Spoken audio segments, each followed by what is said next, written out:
ये आकाशवाणी है। अब आप चंद्रिका जोशी से समाचार सुनिए।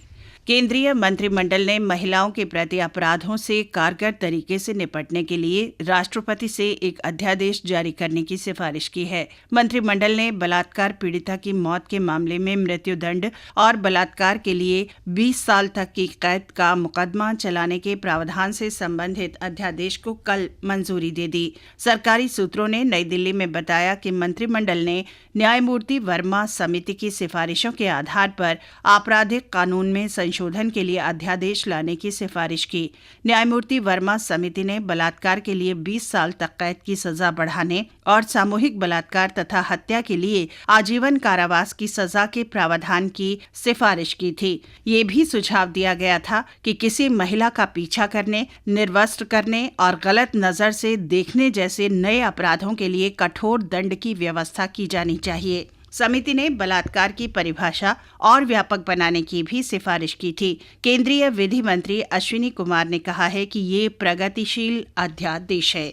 मंत्रियों के एक अधिकार प्राप्त समूह ने सिफारिश की है कि 2G स्पेक्ट्रम की आगामी नीलामी के दौरान ऐसी कोई सीमा नहीं होनी चाहिए कि कोई कंपनी कितने ब्लॉक के लिए बोली लगा सकती है। दूरसंचार मंत्री कपिल सिब्बल ने नई दिल्ली में संवाददाताओं को बताया कि इससे बोली लगाने वालों की संख्या बहुत बढ़ने की उम्मीद है। स्पेक्ट्रम की 25% और 50% की नीतिगत सीमा के अलावा और कोई रोक नहीं होगी। दूरसंचार विभाग द्वारा जारी बोली आवेदन से संबंधित सूचना के अनुसार कोई कंपनी नीलामी में शामिल कुल स्पेक्ट्रम के 25% से अधिक की बोली नहीं लगा सकती। इसके अलावा कोई कंपनी किसी एक बैंड के स्पेक्ट्रम के लिए 50% से अधिक की बोली नहीं लगा सकती।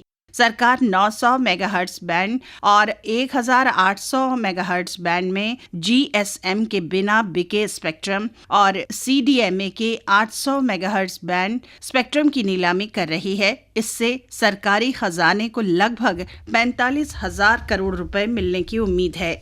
प्रधानमंत्री की आर्थिक सलाहकार परिषद के अध्यक्ष C रंगराजन ने कहा है कि मौजूदा वित्त वर्ष में आर्थिक वृद्धि दर 6% के आसपास रहने की उम्मीद है। उन्होंने कहा कि सरकार के हाल के निर्णयों के कारण जनवरी में निर्माण क्षेत्र में हुई प्रगति के आधार पर ये अनुमान लगाया गया है। कल चेन्नई में एक व्यापार संघ को संबोधित करते हुए उन्होंने कहा कि सरकारी फैसलों का पूरा असर अगले वर्ष दिखाई देगा और इससे निजी निवेश की गतिविधियां बढ़ेंगी।